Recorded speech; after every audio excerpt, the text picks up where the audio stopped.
Welcome to the channel, Mac Dr. Bill. Saying that thanks and I appreciate every single one of you has subscribe, like, and comment. Thank you for your support. Alright, boys. Finally official. First snow of the season. Well, snow is finally here, boys. Not much we could do about it. Pretty much all going down here from now. So we find out what we made of and the challenges that start as January.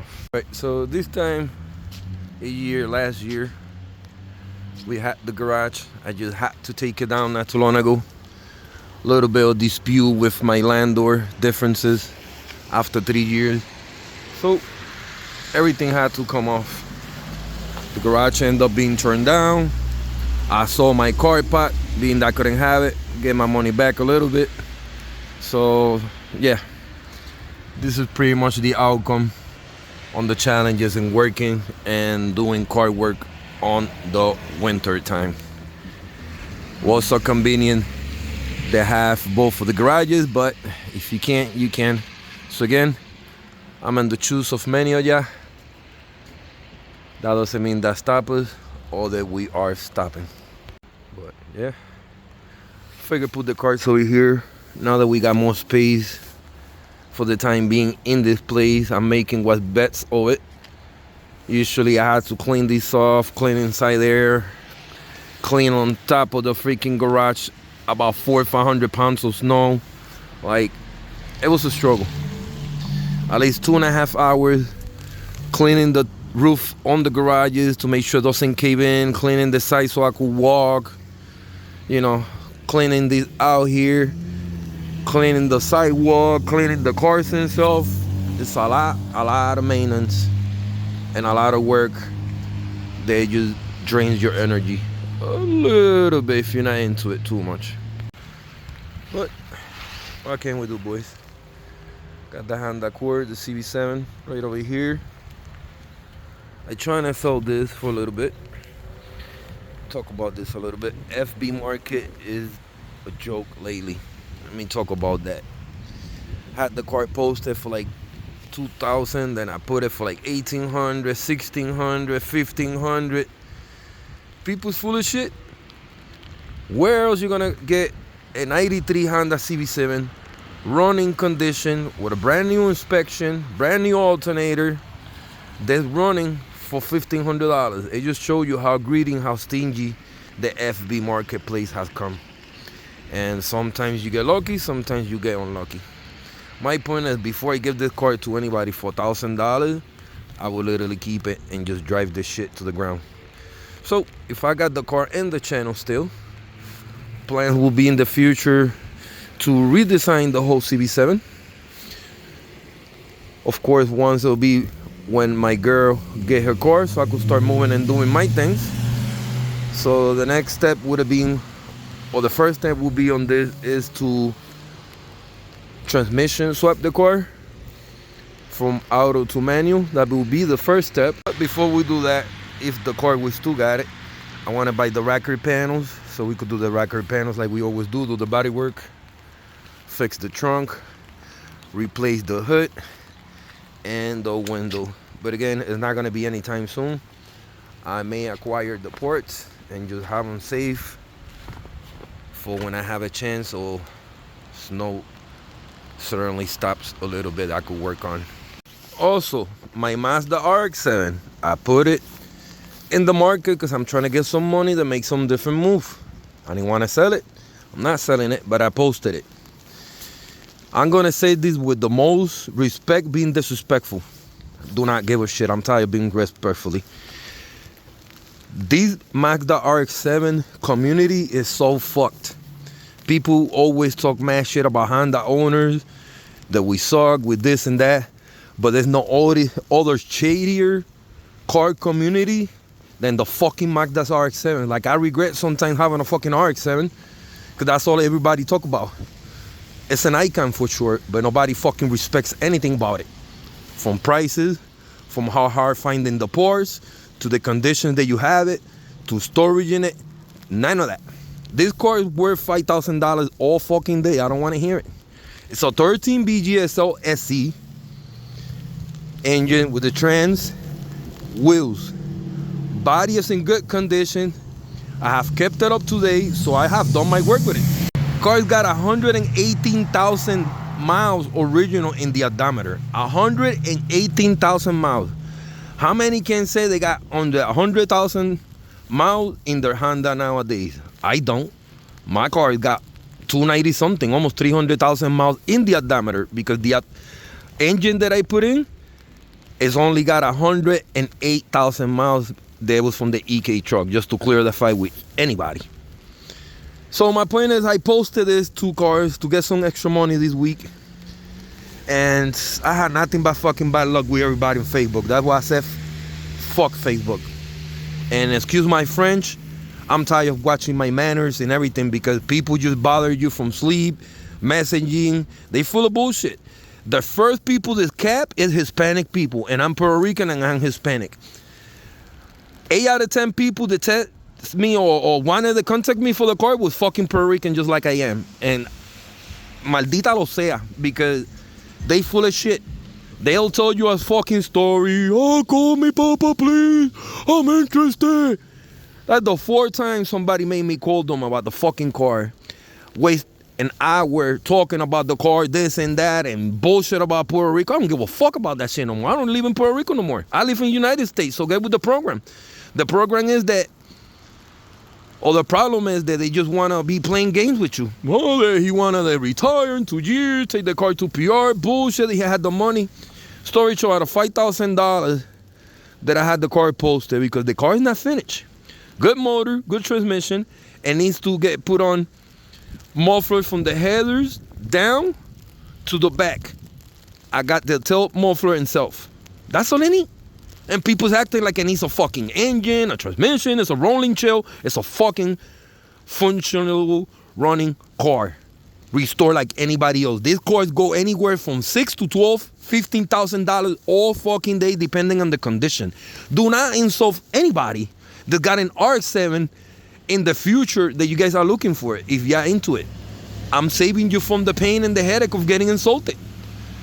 Do not insult the RX-7 community, because there's people like me that are an elder, I mean a person of age. We are serious. We don't fuck around with our shit. For the last 6 years, I have kept this car in storage. I made it what it looked like. Nobody else did. I did. So why I wouldn't charge for my time? I'm a body man / mechanic. So why wouldn't charge for my time? Anywhere that you take the car that get restored, that shop is gonna fucking charge you for that work. So why can my work get charged? Why can the parts that I put, I can charge for it? For the condition that I have the car, why can't I charge for it? For the mileage, why can't I charge for it? For the clean title that's on my name, why can't I charge for it? When people play games, I had a stupid ass guy here that told me to this day I want to smack the shit out of him, because he plays me with a freaking title. And if he's watching this video, vete pa'l carajo, cabrón. Sabe que me la debe, mamabicho. And I'm tired of this shit. That I let him breathe? Hey, it's life. I'm not going to get anything serious or catch a case or none of that. Let's clear that fight. We go through situations in life, and just like everybody else, we have to cope with it and deal with it. I say this to say that, it's not worth it catching a case for somebody or a car or something, you know what I mean? I did it. It's been over 3 years ago that I got played with an RX-7 with a fake title that didn't belong to the car. And what I did, I took the negativity into positivity. I made videos for you guys. It made me the search for another one. 6 years after, we got it right here in front of me. And that's just my whole thing today, that I'm talking about that. This whole marketplace is fucked up. This AV marketplace is fucked up, and not like I used to. I could put something brand new for $25. Out of $25, they still want to give me $5. Like, are you fucking kidding? It's brand new. I'm selling it because I can sell it at a top price, but don't disrespect me by thinking that I don't know my shit, my parts or whatever. Then on top of that, they want to curse you out. They want to name their prices. The part that pisses me off is the phone messaging part. Do not call me. I don't want your fucking number. I don't want you to have mine. It's all messages. If you can come to me to look at the parts that I'm selling, carts or whatever, that you broke. You just window shopping, period. And I have many of window shoppers doing that in the last month or so that I was selling this car and this car. I guarantee you I'll post the EK right now and I'll sell it quicker than I'll sell these two, because it's a more popular car that everybody's looking for. And those 16 motors, they going for $1,000, $1,400 all day. Insane, right? When K-Series, it used to be more expensive. Now you could get a K-Series motor in any freaking junkyard under $250. It's just to show you how the market has changed. So, however, both of these cars, I took them off the market because I didn't want to deal with that. Low bowling. This last guy, he was about 62 years old and he was fucking talking shit that, you know, I believed him. I told my girl he was a serious guy, that whatever. Out of $5,000 that I was asking price, I told him to give me $3,000. Dude couldn't even come up with the $3,000. It was so full of shit. Made me wait till the next day that he get the trailer, that they didn't rent a U-Haul truck, when I knew that was bullshit, because I even gave him an auction that my boy down there from Brooklyn could have told it for a couple dollars. We would have took the car there. So that was red flag number one. Then the second day, because I had some things in the storage from the car, I had to go look for the rims and everything that I had, radiator, all those little parts that goes to the car so I could go with it. I lost my phone in the storage unit where I had all the parts for this.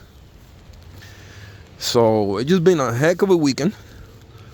I couldn't use the phone. I ended up getting a new phone. The guy never called me the next day because he's like, yeah, I called you back. That's when I had started feeling like weird about the whole thing, because one day somebody talked to me for a little bit and they like, I called you back or whatever, is they been full of shit. Me, when I buy cars, believe me, I ask your address. I'm gonna come to your place with money on cash on hand, and I'm gonna buy this shit. I'm not gonna play games that let me see 20 messages after, 20 pictures after, give me your phone number, none of that. This is why I'm such an asshole sometimes, and apologies for my language today. I'm tired of apologizing every time. Being nice doesn't get you anywhere now in life. For example, I put a short the other day, and certain people that don't want to speak now, they trying to get me in trouble with some bullshit. When my channel is family friendly, I have to check boxes before I upload a short or YouTube video about parenting family guides. If I'm not meeting them family guys, they will not let me upload my video. But they want to play games with me. I'm telling you, we live in a sensitive world that even if you put a quote on a short or something that you might feel at the moment, or something that self-motivate or keep motivating someone, or for motivation, and they'll use it against you, like it's the end of the world or something, like what the hell is going on? Grow some fucking balls again, America. And I'm talking like this because I'm tired of this shit. I'm tired of being apologetic to people that is never apologetic to me.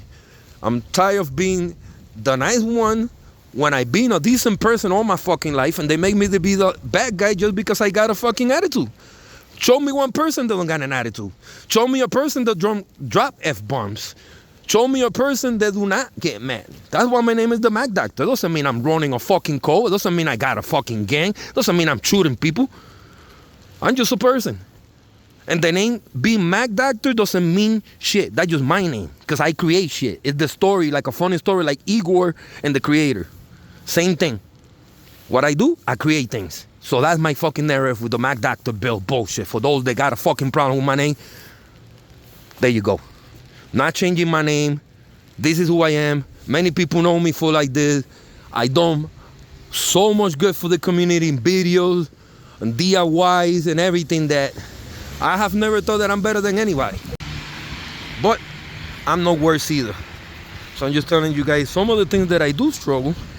Maybe like some of y'all, or maybe like y'all don't imagine. Whether it's dealing with selling cars, my regular life thing, with marketplace. That's why I love the shit out of YouTube, because this is the only place where I feel that I fit in, that we are family. And why? Because we all stick together, we all support each other, you know what I'm saying? And we are here to build each other up. So with that being said, I'm talking a little bit about everything today. First, knowing all that. There's a lot of stuff to learn today in life. For example, if you don't prep, have your areas for when things like this come in the future, you'll be screwed. If I wouldn't took down the garage the other day when I had the chance, and I did, I would have screwed myself trying to take all that out with snow, wet, frozen. So as soon as I heard about the garage had to come down, that I knew it was no chance, I didn't even thought about it. Y'all seen the first part, I tore it down. Then it was the carport and sold, where I took it, disassembled it, posted it, sold. That's simple. No games played. There's only so much you could do in life, you know what I'm saying? The garage coming down, not having a garage is not making me stop videos. I'm gonna fucking continue to do videos in the snow and the cold, just to fucking show you what I'm made out of. I wanna see how many people is doing content like I did last year in the snow and the cold and the weather. Like I said, I'm not no better than anybody, but I'm not no worse either. I just put this out here so you guys could use that as fuel for motivation. But there's something about the winter that I love with the snow. You hardly see any motherfuckers out here. None. No gossipers, no people fucking burning tires. I can barely sometimes chill here. You got good people, you got bad people, just like any other town. There's a lot of show-off motherfuckers here that because they got EGs or all the fucking Hondas, you know, I'm not a hater. But when you come by my block, seeing what I do, when you're revving engines on me, you're the fucking hater. That's not fucking something that is nice. Some people gonna take, oh, well, that's the car world, dog. Take it or stay out of it. Oh, you fucking stay out of my fucking dick. Understand what I'm saying? It's cool with your boys and shit like that. But with people you know you got beef, and they revving the engine and feeling burnouts, it's like, motherfucker, stop right there and do it in my face. See what happens. Yeah, because they're fucking noisy as shit. Everything I fucking do, but they won't say shit in my face. Never.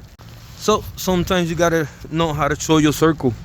If your circle's around where you could do favors only for them, feed their stomach, put smoke in their lungs only, and when the time of struggling they're not there, they were not your people to begin with. Everybody say people's loyalty sometimes come with a aspiration day, and that's a fucked up case.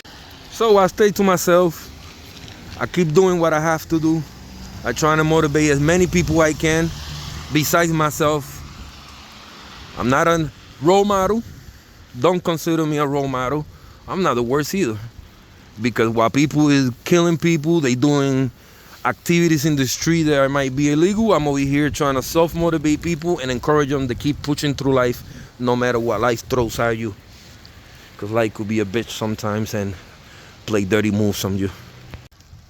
So, that's what's about.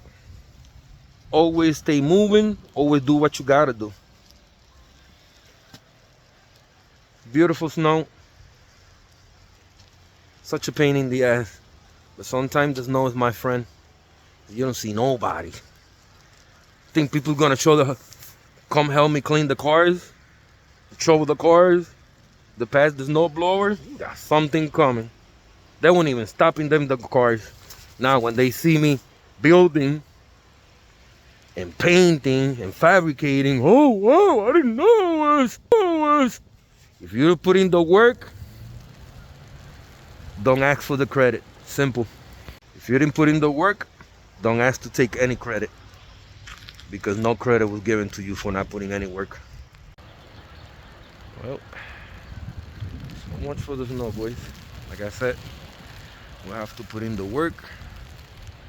We have to stay motivated. We gotta keep motivated. It's a cold world, but we gotta make it work. Ain't no sunshine when the rain gone. Only a dog live for every day. Ain't no sunshine when it's gone. And it's gone. But we do this every day. Alright, so poor Warburg, man. Out of all cars, this is one that I hate having snow on. So right now it's got like black tarp, plastic underneath it, and a car cover. And I have a hose exhaust, so nothing gets in here. But this should be temporary. Pretty soon I gotta find another place where to put it permanent, so that we could work or simply storage it. I know this sucks, but had to be done, boys. Out of my hands, nothing I can do. Everything had to calm down. Todo tiene su final, nada dura para siempre. Tenemos que recordar que no existe eternidad. Crazy boys. Just about 2 weeks ago, the scenery and the view on this was way different. Way different. Now, we gotta struggle and do what we gotta do. Alright boys, so we're gonna wrap it here short today on the first note of the season. It should be picking back up very soon, and we'll see the results. Like I said, I like struggling. If it humbles me, I like struggling, because when I come back stronger with the Thunder. Pause. So stay tuned. This is far from done. This is just one chapter that I'm moving the page over, and I'm starting a new page. So with that being said, I'm gonna thanks and appreciate every single one of you that has subscribed, like, and comment. I thank you for your support, for staying tuned, and like always, thank you for watching. Peace.